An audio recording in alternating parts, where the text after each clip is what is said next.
There's an event tonight I want to tell you about that's going on over at St. Louis University, sponsored by the Show Me Institute. It's the speaker series, the SLU speaker series on economic policy. And the guest, my guest right now is Kevin Murphy. He is an economist at the University of Chicago. And Kevin, welcome into the program. Thanks, Mark. It's a pleasure to be here. Let me get you a little bit closer to the mic there. I'm sorry. We can adjust it down if we need to. Good to have you here. What are you going to be addressing tonight over at SLU? The issues of economic inequality? I think, we're going to focus on inequality, but I like to think about it more about bringing prosperity to a broad set of Americans. Right. Really not about jealousy of the rich. It's really about how do we bring prosperity to the everyday working people in a broad set of Americans. Well, I mean, it sounds good. I mean, I because just today I was talking about Tucker Carlson had an interview with a professor who wants an 80% tax rate on the top 1% of people in America. That's where it gets into almost a jealousy or wanting to penalize people who've done well in life. But when you talk about income inequality, what are the reasons you see behind that? Because a lot of people seem to think that it's intentional somehow, but there are a lot of other factors, right? No, I agree. I think there's this view to want to blame someone, and I think there is blame to be put around, but it's more about our policies that have gotten us to where we are, and particularly educational policies that have not allowed the skills of our labor market, our labor force, to keep up with the demands of improving technology. Is that STEM science? Is that what you're talking about? Are you talking about hands-on workers? Yeah, I think everything. I think it's, the most obvious one is the demand we have currently for more educated workers, whether college graduates or workers that have other specific skills for a trade or other things. And what's funny that people don't always realize is that this is not a new phenomenon, that the economy has progressed for a century of constantly pushing forward technology. Right. You go back to 1890 and you look at what the world looked like. I mean, no electricity, no cars, no airplanes. The world was, demand. A lot of people just were beasts of burden. They worked just solely to provide power for the work they did in agriculture or elsewhere. Right. And what happens over time is that we keep developing new technologies that demand a more skilled workforce. And that's technologies help us get richer as a society. There's no question. You look at the long-run picture, we've improved tremendously as a society. But in order for that prosperity to be spread across the population, our workforce has to keep up with technology. And it hasn't. I know one of the themes for Donald Trump when he ran was we've lost I forget what he said. Was it 80,000 factories or something? We've lost all these manufacturing jobs. A lot of them have gone overseas. We need to bring some of that back. But the reality of it probably is that even if you could snap your fingers and bring it all back tomorrow, it wouldn't be the same because the technology has advanced from where it was even 30 years ago in making steel and making car parts, whatever the case may be. Absolutely. I mean, if you look at the steel industry, we lost an enormous number of jobs through automation, through the improvements in the technology. And that in and itself isn't a bad thing. If we can make more steel with fewer people, that's the source of getting richer. The fact that we can feed our population with a very small number of people on the farm is a good thing. It frees us up to produce other goods and services.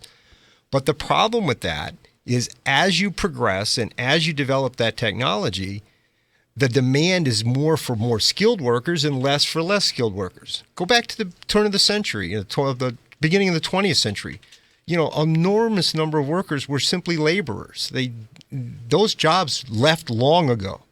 The factory jobs left a lot after that. And to keep up, we need to keep improving the skills of our population. And really about 1980 or so, we started falling behind.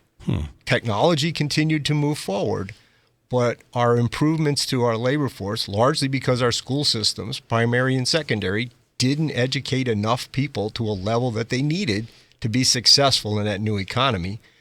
That led to a widening gap between those people who had the skills demanded in the new economy, who did exceptionally well, and the people who didn't have the skills, who fell behind. So where's the finger of blame go there? The Department of Education, the policymakers, who missed the mark? I think the fact that you have a Department of Education is one of the big problems. Thank you, because it doesn't educate anyone, right? I've heard so many people say. Exactly. I mean, the point is that, and what's funny, if you look at the data, it's not that people didn't see it. I'll show you data if you come to the talk tonight that says, look, as soon as this happened, people realized they needed more schooling. They needed more education to keep up. A lot of poor people went on to college trying to get those skills. What happened is they didn't succeed at college. They didn't, particularly young men, had a hard time getting through. And the answer is because they were poorly prepared by their elementary and secondary school systems that let them down. Wow. We're talking to Kevin Murphy. He's an economist at the University of Chicago system. He's going to be speaking tonight at St. Louis University's Speaker Series. I'm being told by Mike Ferguson with the Show Me Institute there are seats left. You can probably just show up at the door over there if it's something you'd like to attend.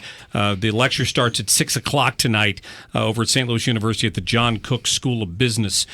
I don't have much time here, maybe 2 minutes left here. Very quickly, what's your thought on the trade policies or approaches of Donald Trump? Because it sounds like this border adjustment tax and some other things that Republicans may be floating, that's going to raise prices for all of us, right? I don't think that that's really the answer. Again, I think you can do a few things around the edges on the trade policy. Again, I think focusing on the workforce is really where we have to put our emphasis. You got to level that playing field at some point, right? Yeah. Here's the number one thing I'll tell the people, that we're going to do something about inequality. Inequality has grown. It's a major policy issue. We're either going to do something smart or we're going to do something stupid. We're going to do something. Yeah. And it sounds like the person you were talking to earlier advocated the stupid policy. Yeah. And, that's what scares me, is that there's a sort of positive approach that tries to say the opportunities are there.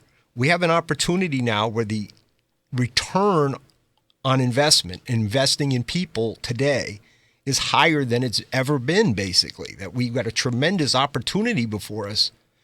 And if we take advantage of that, we not only can close the inequality gap that has spread the wealth, not by pulling the top down, but by helping everybody else catch up. From the bottom up, yeah. Thank you. If we can do that, we not only get a great return on our investment, we help those people who we most want to help, and in a way that they want to be helped. Kevin Murphy, thank you. I hope people can show up tonight at St. Louis University, 6 o'clock there at the John Cook School of Business. It's their SLU Speaker Series, sponsored by the Show Me Institute. Mike Ferguson, thanks for coming in.